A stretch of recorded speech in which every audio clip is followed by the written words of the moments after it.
आज के जमाने में कोई भी जानकारी बस एक क्लिक दूर है। लेकिन जरा सोचिए, एक वक्त था जब ज्ञान कागजों में, पांडुलिपियों में बंद होता था और उन्हें सहेज कर रखती थी लाइब्रेरिया, यानी हमारे पुस्तकालय। ये सिर्फ किताबें रखने की जगहें नहीं थीं, बल्कि हमारी सभ्यता के, हमारे कल्चर के जीते जागते मंदिर थे। तो चलिए आज भारत के उन्हीं शानदार ज्ञान के मंदिरों के सफर पर निकलते हैं। कहते हैं कि भारत कभी विश्व गुरु था, मतलब दुनिया का टीचर। और इसका सबसे बड़ा सबूत हमारे देश की विशाल लाइब्रेरियां। ये वो जगह थीं जहां दुनिया भर से स्कॉलर्स, विद्वान सिर्फ ज्ञान की खोज में हजारों मील का सफर तय करके आते थे। इस सफर में हम सबसे पहले प्राचीन भारत की उन लाइब्रेरियों की खोई हुई दुनिया में जाएंगे। फिर देखेंगे राजा महाराजाओं के शाही खजाने। उसके बाद मिलेंगे एक ऐसे आम इंसान से जिसका किताबों के लिए जुनून कमाल का था। और फिर अंग्रेजों के जमाने से होते हुए आज के ज्ञान मंदिरों तक पहुंचेंगे। भारत में लाइब्रेरियों की कहानी बहुत बहुत पुरानी है। ये उस जमाने से शुरू होती है जब ज्ञान लिखा नहीं बल्कि सुना और सुनाया जाता था। और ये परंपरा धीरे धीरे नालंदा और तक्षशिला जैसी महान यूनिवर्सिटीज की विशाल लाइब्रेरियों तक पहुंची। देखिए, शुरुआत में वैदिक काल में गुरु अपने शिष्यों को बोलकर ज्ञान देते थे। लेकिन फिर एक क्रांति हुई। नालंदा और विक्रमशिला जैसी यूनिवर्सिटीज बनी, जहां इतनी बड़ी बड़ी लाइब्रेरियां थीं कि चीन से फायान जैसा यात्री सिर्फ बौद्ध ग्रंथों को कॉपी करने के लिए यहां आया। सोचिए, ज्ञान को सहेजने का ये कितना बड़ा कदम था। अच्छा, मुगल बादशाहों का भी किताबों के लिए जुनून जबरदस्त था। सम्राट हुमायूं को तो किताबों से इतना प्यार था कि उनकी जान भी अपनी लाइब्रेरी में ही गई। दिल्ली के शेर मंडल की सीढ़ियों से फिसलकर उनकी मौत हो गई। मतलब एक बादशाह का अपनी किताबों से कितना गहरा, कितना निजी रिश्ता रहा होगा। 24,000, जी हां, 24,000 किताबें। यह सम्राट अकबर की पर्सनल लाइब्रेरी का कलेक्शन था। और सबसे कमाल की बात जानते हैं, अकबर खुद पढ़ लिख नहीं सकते थे, लेकिन ज्ञान के लिए उनका जुनून देखिए, उन्होंने दुनिया की सबसे शानदार लाइब्रेरियों में से एक बना डाली। जब मुगल साम्राज्य का सूरज ढल रहा था, तब ज्ञान की इस मशाल को रामपुर और तंजौर जैसी रियासतों ने थाम लिया। यहाँ के नवाबों और महाराजाओं ने ऐसी लाइब्रेरियां बनवाईं जो आज भी भारत की शान हैं। यहाँ दो कमाल की मिसालें हैं। एक उत्तर में रामपुर की रजा लाइब्रेरी, जो इस्लामिक ज्ञान का एक बेजोड़ खजाना है, और दूसरी दक्षिण में तंजौर का सरस्वती महल, जिसे महाराजा सरफोजी द्वितीय ने पूरी दुनिया की पांडुलिपियों से सजा दिया था। दो राजा और दो बिल्कुल अलग विरासतें। रजा लाइब्रेरी की एक शान है तारीख-ए-फिरोज शाही। ये दिल्ली सल्तनत का पूरा इतिहास है। और पता है, पूरी दुनिया में इसकी सिर्फ 3 कॉपीज बची हैं, और उनमें से एक यहीं रामपुर में महफूज है। और अगर हम दक्षिण में सरस्वती महल की बात करें, तो वहाँ 45,000 से भी ज्यादा पांडुलिपियां हैं। यहाँ तक कि मोदी लिपि जैसी पुरानी और दुर्लभ लिपि के दस्तावेज भी सहेजे गए हैं, जिसे आज बहुत कम लोग पढ़ पाते हैं। ये महाराजा सरफोजी द्वितीय की दूर की सोच का ही नतीजा है।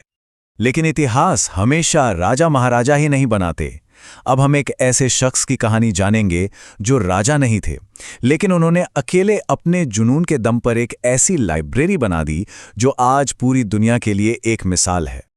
ये कहानी है मौलवी खुदाबख्श की। उन्हें अपने पिता से विरासत में मिली 1400 पांडुलिपियां। लेकिन वो यहीं नहीं रुके।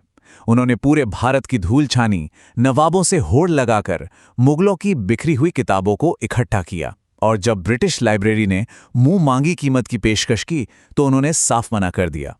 और 1891 में अपनी पूरी जिंदगी की जमा पूंजी अपनी लाइब्रेरी पटना के लोगों के नाम कर दी। उन्होंने कहा था, ये संग्रह पटना के लिए है और ये उपहार पटना के जनता के चरणों में रखा जाएगा। सोचिए, ये सिर्फ एक लाइन नहीं है, ये अपने शहर, अपने लोगों के लिए उनके निस्वार्थ प्रेम का सबसे बड़ा सबूत है। और उनके उस तोहफे की कीमत क्या थी? जरा इस किताब को देखिए, तारीख-ए-खानदान तैमूरिया। ये मुगल वंश का पूरा इतिहास है और इसकी पूरी दुनिया में कोई दूसरी कॉपी मौजूद ही नहीं है। ये आज खुदा बख्श लाइब्रेरी की सबसे बड़ी धरोहर है। अब कहानी का रुख करते हैं ब्रिटिश राज की तरफ। मुंबई में अंग्रेजों ने एक लाइब्रेरी बनाई, एशियाटिक सोसाइटी। मकसद था पूर्वी दुनिया यानी ओरिएंट की कला और विज्ञान को समझना। लेकिन जल्द ही ये जगह भारत के कुछ सबसे अनमोल खजानों का घर बन गई। इसी लाइब्रेरी में एक ऐसी किताब थी जिसे पाने के लिए एक तानाशाह किसी भी हद तक जाने को तैयार था। बातें 1930s की। इटली का तानाशाह था बेनिटो मुसोलिनी। और उसकी नज़र थी दांते की द डिवाइन कॉमेडी की एक बहुत ही दुर्लभ 14वीं सदी की पांडुलिपि पर। मुसोलिनी ने क्या ऑफर दिया? 10 लाख पाउंड। याद रखिए, ये बात आज से लगभग 100 साल पहले की है। सिर्फ एक किताब के लिए इतनी बड़ी रकम। लेकिन एशियाटिक सोसाइटी ने क्या किया? उन्होंने उस ऑफर को ठुकरा दिया। उन्होंने पैसों के ऊपर अपनी विरासत को चुना और यह साबित कर दिया कि ज्ञान अनमोल है, उसकी कोई कीमत नहीं लगाई जा सकती। और इस लाइब्रेरी में सिर्फ दांते की किताब भी नहीं है, यहां तो खजानों का अंबार है। सम्राट अकबर का सोने का सिक्का, गुप्त काल की एक दुर्लभ मुद्रा और यहां तक कि बुद्ध के भिक्षा पात्र के टुकड़े भी रखे हुए हैं। मतलब ये एक लाइब्रेरी से कहीं ज्यादा है, ये एक जीता जागता म्यूजियम है। तो रामपुर से तंजौर और पटना से मुंबई तक हमने देखा कि ये पुस्तकालय सिर्फ ईंट पत्थर की इमारतें नहीं हैं, ये हमारी सभ्यता की धड़कन है, हमारी पहचान है। ये वो ज्ञान के मंदिर हैं जो आज भी हमें रास्ता दिखा रहे हैं। ये कहना बिल्कुल सही होगा कि ये लाइब्रेरियां हमारी सभ्यता की बौद्धिक आत्मा हैं, एक इंटेलेक्चुअल सोल। ये हमें याद दिलाती हैं कि हम कौन हैं, कहाँ से आए हैं और हमारा ज्ञान कितना समृद्ध रहा है। हमारा पूरा इतिहास ज्ञान को बचाने के इसी संघर्ष की कहानी है। एक तरफ नालंदा की आग थी जिसमें लाखों किताबें जलकर राख हो गईं, तो दूसरी तरफ सरस्वती महल जैसे संस्थान हैं जिन्हें हर कीमत पर बचाया गया। तो आज जब अंतहीन जानकारी मतलब इंफॉर्मेशन ओवरलोड का जमाना है, सवाल ये उठता है कि हम ज्ञान के इन पुराने मंदिरों से क्या सीख सकते हैं। शायद जवाब ये है कि ज्ञान सिर्फ जानकारी नहीं होता, वो एक विरासत होता है और उस विरासत को सहेजना, उसे आगे बढ़ाना हम सबकी जिम्मेदारी है।